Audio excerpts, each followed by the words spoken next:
Assalamualaikum warahmatullahi wabarakatuh. Perkenalkan, nama saya Fauzan Reza Ardiansyah dari kelas PSG. Ingin membacakan hasil resum saya dari pertemuan 1 sampai pertemuan ke-6. Yang pertama yaitu hadis sinonim dan substansi hadis. Hadis dalam Kamus Besar Bahasa Arab Indonesia.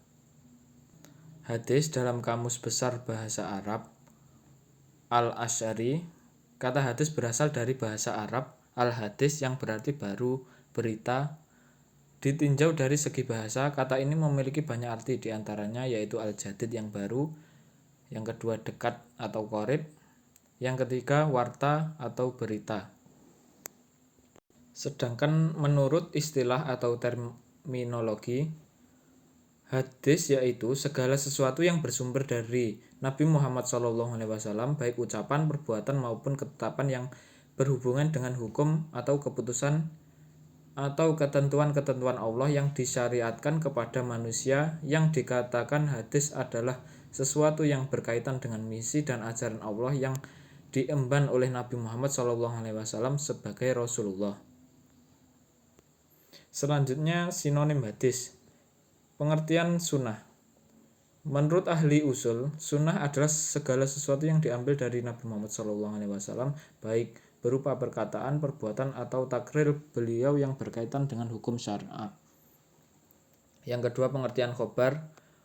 Khobar menurut bahasa serupa dengan makna hadis, yakni segala berita yang disampaikan oleh seorang kepada orang lain. Yang ketiga, pengertian asar.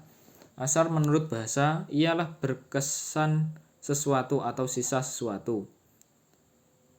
Berarti pula nukilan atau yang dinukilkan. Menurut istilah jumhur ulama, asar sama artinya dengan khabar dan hadis. Selanjutnya substansi hadis dan asar. Yang pertama, ada yang mengatakan bahwa asar itu sama dengan hadis. Makna keduanya adalah sama. Yang kedua, ada yang berpendapat bahwa asar berbeda dengan hadis, yaitu apa yang disandarkan kepada sahabat dan tabi'in, baik berupa perkataan dan perbuatan mereka. Selanjutnya, kehujahan hadis baik yang pro dan kontra. Kehujahan hadis. Hujah adalah bukti absah sebagai landasan bahwa argumentasi tersebut bisa diterima khalayak umum. Dalam bahasa Arab, hujah artinya keterangan, bukti, dan alasan. Jenis hujah yang pertama yaitu hujah nakliyah. Hujah nakliyah berisi argumentasi dan dalil yang bersumber dari Al-Quran dan hadis. Jenis hujah yang selanjutnya yaitu hujah akliyah. Hujah akliyah adalah argumentasi yang berdasarkan logika atau metodik. Artinya ketika menyampaikan argumentasi tertentu, seseorang menggunakan premis rasional untuk meyakinkan orang lain. Fungsi tafsir hadis terhadap Al-Quran. Al-Quran dan hadis adalah pedoman hidup, sumber hukum dan ajaran dalam Islam. Antara satu dengan yang lainnya tidak dapat dipisahkan serta keduanya merupakan satu kesatuan. Al-Quran adalah sumber hukum yang pertama, oleh karena itu kehadiran hadis sebagai penjelas atau bayan isi Al-Quran tersebut. Bayan takrir. Bayan at-takrir disebut juga dengan bayan at-takid dan bayan al-istibat. Yang dimaksudkan dengan bayan ini adalah menetapkan dan memperkuat apa saja yang telah diterangkan dalam Al-Quran. Fungsi hadis dalam hal ini adalah memperkokoh isi Al-Quran.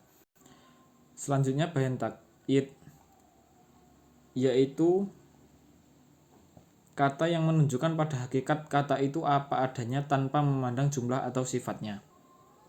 Yang selanjutnya bayan tafsir, yaitu bayan tafsir atau tafsir adalah kehadiran hadis yang berfungsi untuk memberikan rincian dan tafsiran terhadap ayat-ayat Al-Quran yang masih bersifat global, memberikan persyaratan atau batasan takyid. Yang selanjutnya bayan taksis. Bayan taksis adalah penjelasan hadis dengan cara membatasi atau mengkhususkan ayat-ayat Al-Quran yang bersifat umum sehingga tidak berlaku pada bagian-bagian yang mendapat perkecualian. Selanjutnya bayan tasri', yaitu hadis penjelas untuk menjelaskan suatu hukum atau ajaran-ajaran yang tidak didapati dalam Al-Quran atau hanya tersapat pokok-pokoknya saja. Selanjutnya, sejarah perkembangan hadis pada masa sahabat dan tabi'in. Hadis merupakan sumber ajaran Islam kedua setelah Al-Quran. Perkembangan tradisi periwayatan hadis terdiri dari masa ke masa, mulai dari masa Rasulullah SAW, kemudian masa Khulafaur Rasyidin, hadis pada masa tabi'in, dan hadis pada masa tabi'in at-tabi'in. Pada kesempatan ini selanjutnya, hadis pada masa sahabat dan tabi'in. Selain para sahabat yang sudah banyak mengoleksi hadis Nabi, ada juga para tabi'in yang notabene adalah para murid sahabat juga banyak mengoleksi hadis-hadis Nabi, bahkan pengoleksiannya sudah mulai disusun dalam sebuah kitab yang beraturan. Sebagaimana sahabat, para tabi'in pun cukup berhati-hati dalam hal periwayatan hadis. Hanya saja ada perbedaan beban yang dihadapi oleh sahabat dan tabi'in, dan beban sahabat tentu lebih berat jika dibandingkan oleh tabi'in dan tabi'in. Para tabi'in menerima hadis Nabi dari sahabat dalam berbagai bentuk. Jika disebutkan ada yang dalam bentuk catatan atau tulisan, kemudian ada juga yang harus dihafal, dan juga dalam bentuk yang sudah terpolakan dalam ibadah dan amaliyah.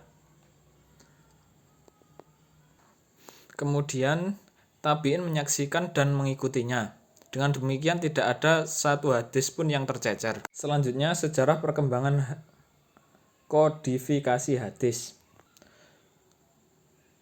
Kodifikasi dalam bahasa Arab dikenal dengan at-tadwin, yang berarti codification, yaitu mengumpulkan dan menyusun. Sedangkan menurut istilah, kodifikasi adalah penulisan dan pembukuan hadis dari Nabi secara resmi dan berdasar pada pemerintah khalifah dengan melibatkan beberapa personil yang ahli di bidang hadis. Berikut periode sejarah hadis. Periode pertama yaitu masa Rasulullah, yang periode kedua yaitu masa Khulafaur Rasyidin, periode ketiga masa sahabat, dan yang periode keempat masa abad kedua dan ketiga Hijriah, yaitu masa pembukuan dan penulisan. Yang kelima atau masa periode kelima yaitu masa mutaakhir atau masa penyempurnaan penyusunan hadis. Selanjutnya, kodifikasi hadis secara resmi. Sebagaimana yang telah diketahui bahwa pada abad pertama Hijriah, yakni masa Nabi, masa Al-Khulafaur Rasyidin hingga berakhirnya abad pertama Hijriah, terdiri tradisi penulisan serta penyebaran hadis masih bergantung pada hafalan para sahabat dan tulisan-tulisan pribadi mereka. Barulah ketika pemerintah sampai pada Umar bin Abdul Aziz yang terkenal dengan adil dan warok, tergerak hatinya untuk membukukan hadis. Faktor pendorong Khalifah Umar bin Abdul Aziz yaitu kekhawatiran bercampurnya hadis dan Al-Quran, munculnya kekhawatiran akan hilang dan lenyapnya hadis karena banyaknya para sahabat yang meninggal dunia, yang kemudian semakin maraknya kegiatan pemalsuan hadis. Yang keempat, karena telah semakin luasnya daerah kekuasaan Islam. Jadi jika dilihat dari perjalanan perkembangan hadis dari masa ke masa Nabi, sahabat, tabi'in hingga kontemporer mengalami sebuah perjalanan yang sangat signifikan. Berawal dari hadis yang disampaikan melalui lisan, kemudian lisan hingga berkembang menjadi tulisan. Dikarenakan hal tersebut adalah kekhawatiran akan hilangnya hadis Nabi SAW. Selanjutnya, penjelasan mengenai kitab atau jenis-jenis kitab hadis. Kitab yang pertama yaitu kitab jami' atau jawami', yaitu kitab yang menghimpun hadis-hadis yang berkenaan dengan bidang akidah, hukum, adab, tafsir, dan tarikh dan sejarah hidup. Yang kedua, kitab as-sunnah atau al-ahkam, yaitu kitab hadis yang disusun berdasarkan sistematika pembahasan fikih yang bermula pada bab toharoh, salat, dan seterusnya. Yang ketiga, kitab masanid atau musnad, yaitu kitab hadis yang disusun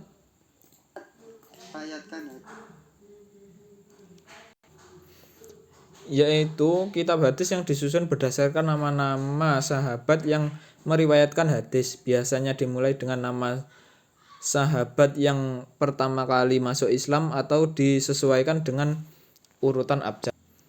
Yang selanjutnya kitab ma'ajim atau mujam, yaitu berdasarkan tertib huruf abjad atau mengikuti susunan nama guru-guru mereka. Yang selanjutnya kitab masyikhor, yaitu kitab yang berisi hadis-hadis yang dikumpulkan dari seorang syekh, baik syekh sendiri yang mengumpulkan hadis-hadis tersebut maupun orang lain. Yang selanjutnya kitab ajza atau rosail, yaitu kitab yang berisi hadis-hadis yang dikumpulkan berdasarkan suatu perkara atau tema tertentu. Yang ketujuh kitab arbainat, yaitu kitab-kitab hadis yang mengumpulkan hadis sebanyak 40 buah. Yang selanjutnya kitab afarot atau goroib, yaitu memuat hadis-hadis hanya terdapat pada seorang syekh tetapi tidak ada pada syekh lain.